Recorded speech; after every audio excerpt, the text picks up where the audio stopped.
आम्ही गेल्या वर्षापासून वसुंधरा पायदिंडी हा एक नवीन उपक्रम राबवलेला आहे.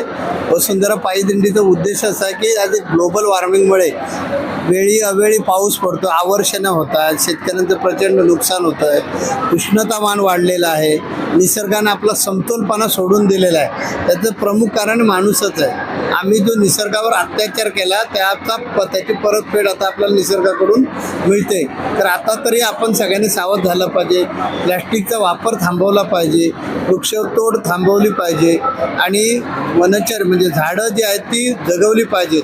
त्यानंतर आपले जे पाणवठे आहेत ते पाणवठे आपण बाद करून टाकलेले आहेत, सगळे हे करून टाकले म्हणजे खराब करून टाकलेले आहेत.